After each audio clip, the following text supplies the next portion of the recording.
Hello and welcome to the 8th chapter of the course.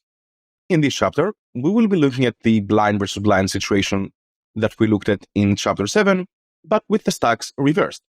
So now we have the small blind slightly covering the big blind. Again, this will be the same old tournament, 530 buy-in, with everyone having a starting bounty, 25k starting stack. The big blind is 500 currently, and we are very early on in the tournament. So what we're going to do differently in this chapter compared to the previous one is that we will not be doing a side-by-side comparison between the vanilla non-PSKO strategy and the PSKO strategy. If you want to freshen up yourself on the vanilla strategy, you can look at the previous chapter. So with that said, we can jump straight into the strategies.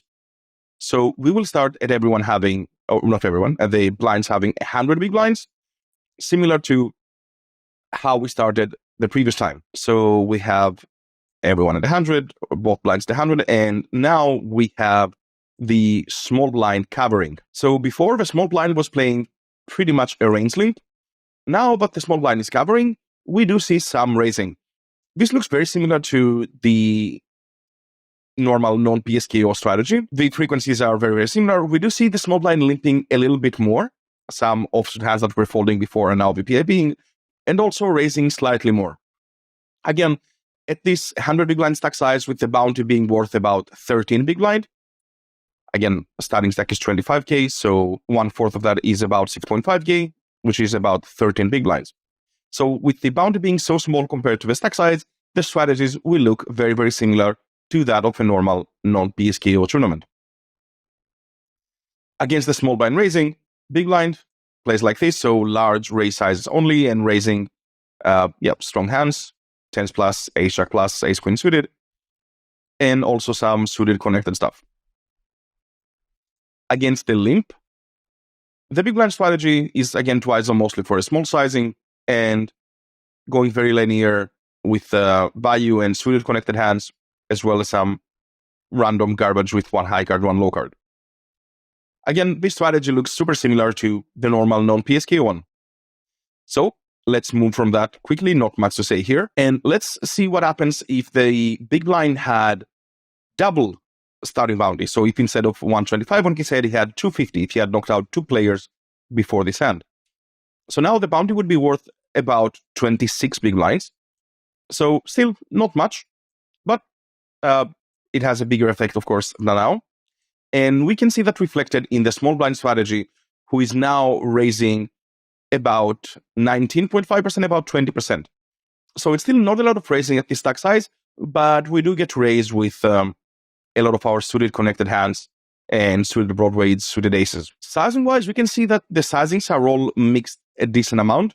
So what I would do here is just simplify to having one sizing and just go for a sizing around 5x. The response against 5x looks like this. So not much raising, mostly calling, and just going very, very linear and tight for value along some ace-5 off, ace-6 off as bluffs. Still, the small blind is supposed to be doing a lot of limping, and against the limp, the big blind's ISO range looks very, very similar as before.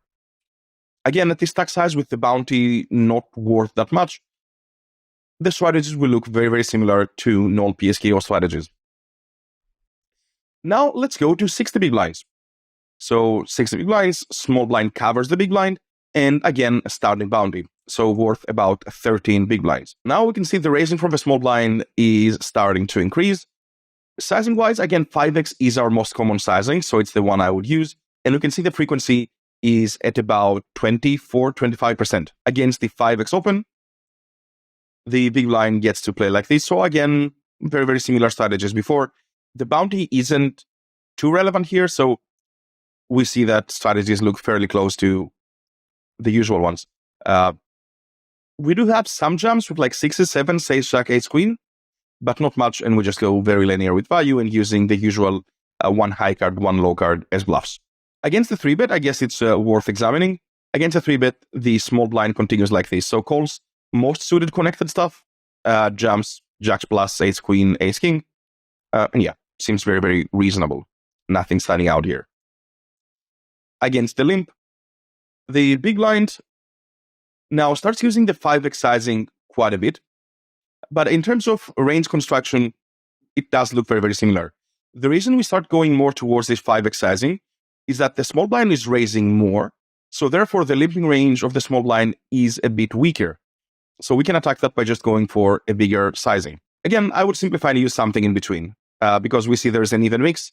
The true answer probably lies around like 4 big blind, 4.5, something like that. Against the 5x ISO, the small blind is supposed to react like this.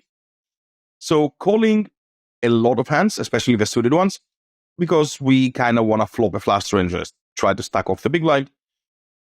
We do get to jam a little bit of pocket pairs and ace jack, ace queen, and raise an all-in with our top range and some offsuit ace-x bluffs. Against the limp jam, the big blind is supposed to call off reasonably wide, 5s plus, ace-10, some suited broadways, ace-9 suited. Yeah, I think this all looks very reasonable so far.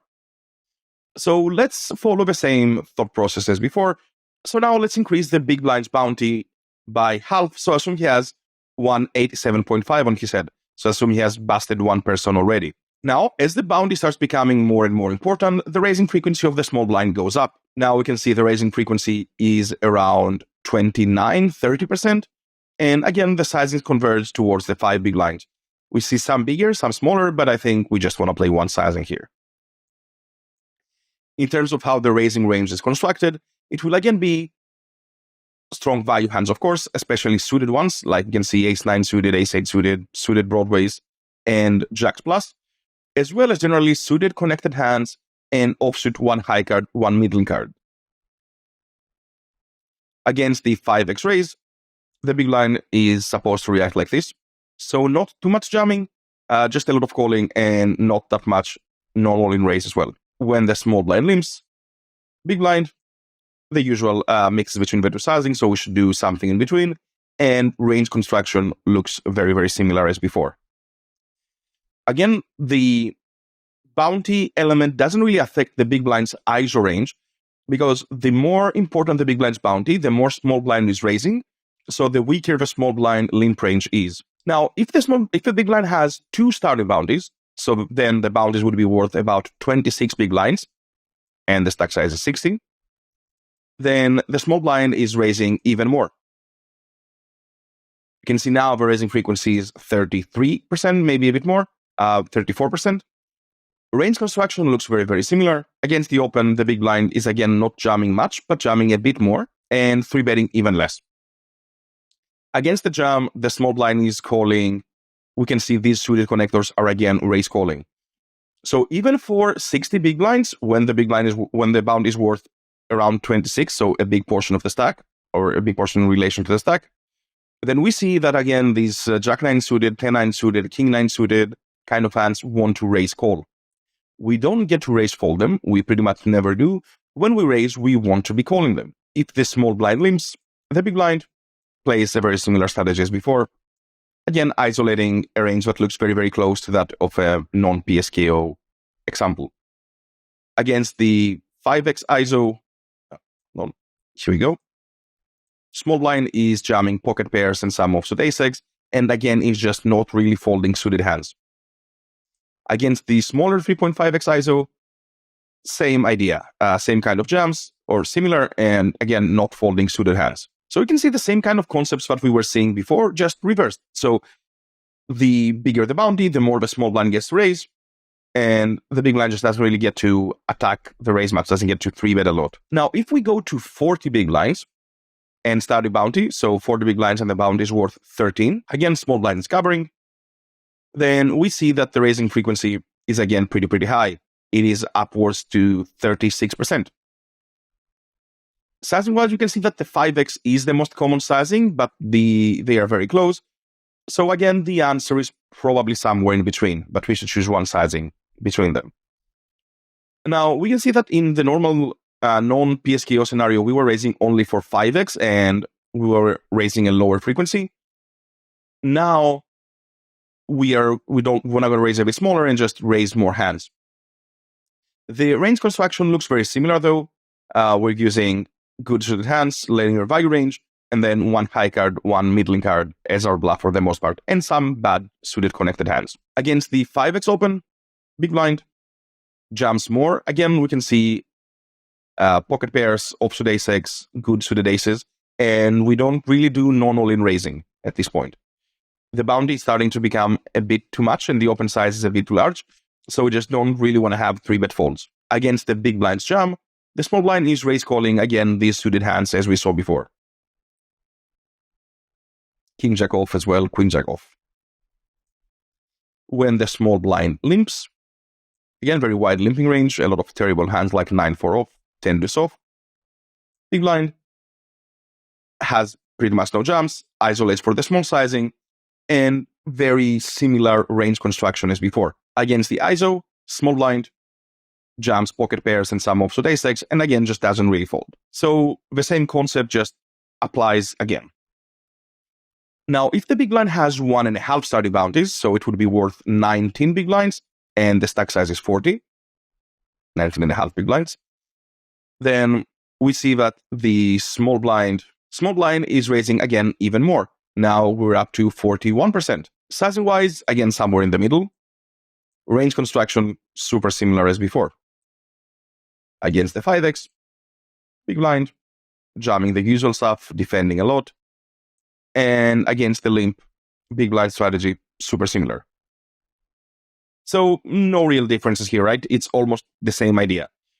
Compared to the strategies we've seen before, when the small blind was covered, he was range limping. Now he's raising more and more the bigger the bounty. If the big blind has 2 starting bounties, so now it would be worth 26 big blinds, and the small blind, again, covers and effective stack size is 40, then we see, again, a lot of raising, and now we even start having jams. Even though it's 40 big blinds, because the bounty is worth 26, it's worth a lot, we start developing a jamming range. This will mostly consist of offsuit ace-x as well as some bad pocket pairs. As for our raising range, again, you can see we raise a very linear value range and use the usual 1 high card, 1 middle card, or 2 middle cards as bluffs. When we jam, the big blind is supposed to call pretty wide. So again, we see that even though it's many big blinds, because our jamming range is pretty weak, it's offsuit ace-x and bad pocket pairs, the big blind just gets to call a lot. Hands like Jack 10 suited, 40 big blinds, yes, let's go. Why? Well, because it does very well against the jamming range. So we'd rather fold like King Jack off. You can see it's a very break-even call, but we always call these suited hands because they just perform really well against pocket pairs and offsuit ace-x. It is again imperative in these kind of spots to visualize what the jamming range looks like and figure out which hands are doing well against that.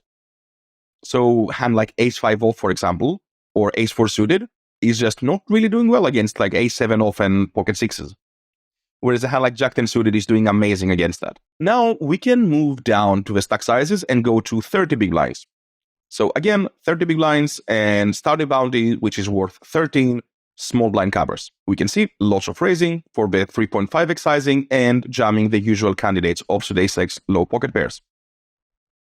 As for our raising range, again, similar idea, linear value range, good suited hands, 1 high card, 1 middle card, or 2 middle cards. Seems very normal. Against the jam, big blind, calls the usual stuff. Jamming range looks very similar, so it makes sense that we go call a very similar range.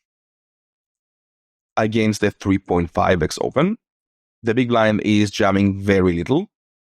And we, again, start reaching this stage where we don't really want to be 3-betting much at all. We want to be jamming offsuit ace-x and like some suited good ace-x, some middling pocket pairs, but we don't really want to be jamming like pocket 4s or pocket 7s or pocket 8s. The reason being that the small blind doesn't really raise these middling pocket pairs, and he jams the lower ones. So by jamming 7s, for example, we just don't really accomplish too much, or jamming 9s, because we are crushed by the value range and we dominate a lot of the bluffs. So we want to jam strong hands that need a lot of protection and benefit from folding out random hands. Like if we jam ace-8 and our opponent folds 7-3 suited, then perfect. We folded out a hand that is basically flipping against us. So this is a very important part of the game tree, that we don't just jam straight up strong hands. We want to jam very specific hands that benefit from folding out better ones or getting called by many worse ones. When the small blind limps, then the big blind has very few jams, basically offsuit ace-x. And again, ISOs arrange very similar to before. we can now see that because we expect to get limp jammed on a lot more, it's also a bit of a more polar range. Like we don't raise suited hands against the ISO anymore. We have our value wide and linear, and we have the complete like 9-4 off, 9-3 off kind of hands. Against the ISO, small blind, jams pocket pairs, ace-x, and just calls a lot. Again, similar to what we saw the big blind do against the raise, the small blind against the ISO doesn't really limp jam like king jack off or queen nine suited. Even though these hands would, of course, be profitable jams, we would rather call with them so that we can keep in all the complete random garbage from the big blind. Like we get to keep in the 9-3 off with our queen nine suited, which is perfect. One final thing here is when the small blind raises and the big blind jams this kind of range, then the small blind just gets to call basically good suited hands like offsuit broadways, pocket pairs, the usual. Okay, now at this 30 big blind stack size, let's see what happens when the big blind has 1.5 starting bounties. So the bounties would be worth 19.5, and the stack size is 30. Now, the small blind stops having raises and plays jams or limps. For jams, we want to go fairly, I guess, polar would be the correct way. It's not exactly linear. So we want to be jamming offsuit ace-x and like these offsuit king-x, the better ones. And then also just jamming middling suited connected hands and low pocket pairs. We can see this is very, very different to how the small blind was constructing his jamming range when he was covered. When we are covered, we want to be jamming very linear for value and not jam suited hands. When we are covering, these suited hands become pretty good because our opponent is still calling a very high card heavy range. So now we really benefit from jamming 6-7 suited because we don't get called by jack 7. We don't get called by king 7 suited. We don't call by like 10-9 suited. So this is a key difference in how we construct the jamming ranges when we are covered and covering. When we are covered, we want to go for high cards because our opponents don't fold suited connected hands. When we are covering, we want to be jamming suited connected hands because our opponents are calling high cards and folding better suited connected. Same goes with jamming like 9-7 suited. We fold out like queen 9 off, jack 9 off, and so on. Against the limp,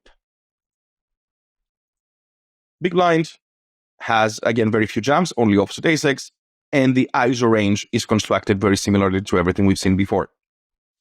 Again, we offset the bounty by the fact that the small blind is limping a very wide, weak range. So we get to ISO about the same hands as in a non-PSKO scenario. Against the ISO, small blind, again, doesn't jam too much and mostly wants to call and try to hit a flop. Okay. I just wanted to wait a bit so you can look at the range. What else do we have? Against the jam, the small blind is calling pretty much anything decent. We can see jack 9 off, queen 9 off, queen 4 suited, king 3 suited. All these hands are limp calling because we're getting a great price, and also the jamming range is pretty ace-x heavy. So everything that does well against ace-x, we get to call. Yeah, perfect. So now we can move on to the final 30 big blind scenario, which is what would happen if the big blind had 2 starting bounties instead of 1.5. Here, the small blind is again playing no raises, and we see that it's shifting to more of a jam-only strategy. Very little limping and a lot of jamming. Now, we do have some interesting things happening here. First, against the jam, big blind calling super wide. We know like high cards, really want to call pocket pairs, ace-x, king 7 off plus, queen 9 off. Very wide calling range. Now, the interesting thing that I mentioned is the way we construct our limping range. So, of course, we want to have some top range stuff like aces and kings and some queens to offset the very weak hands we want to be limping. We also want to limp some of the lowest, worst suited stuff that we have that aren't very profitable jams. Okay, we want to jam everything that is middling. However, we do have a very, unique approach where we want to be limping a lot of the middle strength suited connected hands. You can see all this category of 9-8 suited, 10-8, jack 8, queen 8, queen 9, jack 9, 10-9, and so on. These hands really benefit from limping. Why? Well, They can limp call against a jam or anything very, very comfortably, but they make a lot of money by going post-flop against the big blind's check-back range. We gain so much by how well these hands flop that we don't want to jam them, we instead want to limp them. So once we limp, the big blind is supposed to play like this: jam, offsuit ace-x, offsuit king-x. And against the jam, you can see all these hands, of course, are calling. We're even calling like 10-3 suited, limp calling, and so on. 10-9 off, jack-9 off. This is a bit of a difficult concept to grasp, because would jamming 10-9 off be profitable? Yeah, of course. Jack-9 off? Yeah, of course. 9-8 suited? Yeah, super profitable. But calling is better because of how much we make when the big blind checks back. So when we limp at the big blind jams, this is sort of a worst case scenario. It's not what we wanted to accomplish by limping, but we are still getting the right odds to call. You can see we're still making money by calling these hands. By calling Jack-9, we make $27. So very, very profitable. However, of course, the main EV comes when our opponent checks back. The way to picture this is that we don't really want him to jam, but if he does, it's like, well, I guess we call. We really want him to check back when we limp these hands. Now, against the non-all-in ISO, the small blind plays like this. So again, we mostly get to limp call these strong suited stuff. We start jamming some of the weaker ones like 9-8, 10-8. We also jam low suited aces and suited broadways. So a bunch of our strongest hands that we limped just want to jam. We don't want to trap aces. We don't want to trap kings. We don't want to do any of that. And we still want to limp call a lot of these very strong suited hands. The idea being that we get to keep in all of the bluffs. When we limp jam as the small blind, the big blind is calling a very linear kind of range. We can even see he's supposed to raise call queen-9 suited preflop. Again, the thought process behind that is that the small blind's range is so weak that queen-9 suited gets to raise for value. Now, again, what we want to accomplish is for the small blind to call us with like the worst suited hands, or like queen-4 off, queen-3 off hands we dominate. That's why we raise queen-9 suited. But in the event that the small blind jams, we still have the odds to call. And this is a more profitable outcome. Like the combination of him limp calling and sometimes limp jamming is more profitable than us jamming ourselves. So you can see strong suited stuff, suited kings. These hands want to ISO and call. They don't want to jam themselves or check back. Again, this is a very unique kind of thing where, because of how weak the small blind is limping here, all these random offsuit weak hands and weak suited hands, we really want to ISO our middling suited hands from the big blind. These like queen-9 suited, jack-10 suited, king-8 suited, and so on. We didn't see this before, but this is a concept that applies a lot when we are the covered stack against a very wide range. Okay. So next, let's move down to stack sizes even more. Let's go to 20 big blinds. So 20 big blinds, start a bounty, which is worth 13. You can see that the small blind is again jamming a lot and limping very strong hands, middling suited, very weak hands, and the worst suited stuff. So the range construction looks very, very similar as before. Against the jam, the big blind is calling pretty wide, high card heavy, folding suited connected stuff. And against the limp, the big blind, again, very, very similar range as before. Jamming offsuit ace-x and these middling king-x, and isolating very wide for value. You can again see these queen-9 suited, king-7 suited, king-8 suited kind of hands. Really want to ISO and get it in. When the small blind limps and the big blind jams, the small blind is calling, again, really, really wide with these suited hands. I will repeat, this is the same concept that I mentioned, where queen-4 suited makes a lot post-flop, so we'd rather limp that, and when we get jammed on, we just have to call, than having to jam it ourselves. Same goes with 10-9 off. We want to limp it to keep in all of the worst stuff and make money post-flop and stack off like 9-4 off from the big blind. That's going to flop a weaker top pair. And if we get jammed on, well, it's fine. We have to call. But we don't jam these hands ourselves. It's a higher EV to limp call them. Against the ISO from the big blind, the small blind responds like this. So not too much jamming. We again see the limp calls from like queen-jack suited, queen-10 suited, And we even limp call like 10-4 off, jack deuce off.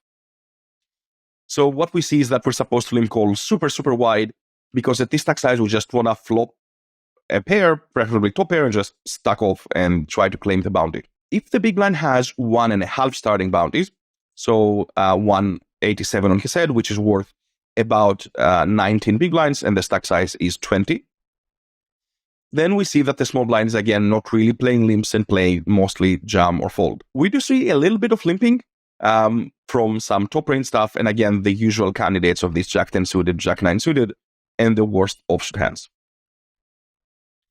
So I think we can set as a point of playing no limps and playing jams only. When the bounty is worth about as much as the stack, then we stop having limps and play jam or fold. We can set this as a rule of thumb. Against the jam, the big blind is calling very, very wide. Again, very high card heavy. We'd rather call 10-9 off than 9-8 suited. Very different to how this looked like when the big blind was covering. And against the limp from the small blind, the big blind plays like this. So this doesn't change as much. Against the limp, because of how weak and polar it is, we don't do too much jamming, mostly offsuit ace-x and offsuit king-x. But we do get to isolate a lot again. We go very wide for value, because a hand like king-6 suited can get value from a hand like 7-4 off. And for bluffs, we still use a bunch of our really bad kind of hands, like 8-4 off, 7-3 off, and so on. Against the ISO, small blind plays like this. So jump some of these suited middling hands and value, and just calls a lot of the other garbage. You can see we're even supposed to limp call 10 deuce off. So we can see now why king-6 suited just really wants to isolate. There's so much value to be gained. And against the limp jam, of course, we just call like queen-7 suited, any suited king, we call very, very wide. I can't stress enough how important this is to find these thin value ISOs where we make a lot of money against the limp call range, and when they limp jam, well, whatever we call. Now, if the big blind had 2 starting bounties, which would be worth 26 big blinds, so more than the stack size, then small blind, 0 limps, jams almost entire range, and the big blind is calling half his range. So really wide calling range. Again, not suited stuff, not 9-8 suited, not 10-7, not 7-8, not pocket deuces, because these hands just do really badly against the any 2 range. 7-8 suited loses to like 9-3 off. If the stack sizes go even lower, like for example, 15 big blinds, when it's a starting bounty, it's very similar to what we saw at 20 big blinds and 1.5 starting bounty, where the bounty is very close to the stack size. So the stack size is 15 and the bounty is worth 13 here. So the small blind is mostly jamming and limping these very usual candidates. Against the jam, big blind calling super wide. And against the limp, big blind is again having a lot of ISOs. Even at 15 big blinds, against the limp, the big blind isn't really jamming much, only these usual candidates, and isolating very wide for value and using a bunch of garbage as a bluff. Again, the idea here is that the small blind's limping range is so polar, where it has like super top range stuff, and it has a lot of very weak stuff. So against that, we don't really want to jump too much. We just want to play this kind of strategy. When the big blind jumps against the limp, the small blind is again calling like anything half decent and folding the absolute worst hands. Of course, at 15 big blinds, if the bounties increase, if we go to 1.5 bounties, then again, small blind is playing a range jam, or almost range jam, and no limps, with big blind calling over half his range. And if the bounty is 2 starting bounties, so now it would be worth 26 with the stack size being 15, then small blind is on pretty much 100% jam, and the big blind is calling just 56%. So we can see that once the bounty becomes as big or bigger than the stack size, then small blind is playing a jam-only strategy and jamming super wide range, with the big blind calling a very linear, high card, heavy range. 10 big blinds, with the bounty being worth 13, small blind jumps literally any two, and big blind is calling 65%.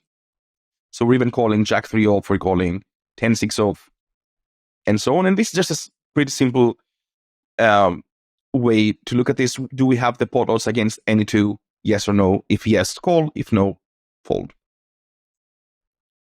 5 big blinds, again, small blind jumps any two, and big blind calls like 82.7%. The difference being, of course, that at 5 big blinds, the dead money in the pot are way more significant as they're a bigger portion of our stack size.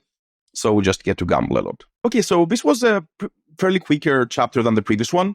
And maybe I went over some things a bit quickly. I just didn't want this to get too boring when the ranges were pretty much identical. Like when we look at the stack sizes and the bounties here, a lot of ranges were pretty much copy-paste from each other. So what we should try to do is basically put them in buckets and figure out after which point do we want to be jamming and just keep the main takeaways. And with that, we can wrap this chapter up and move on to the next one.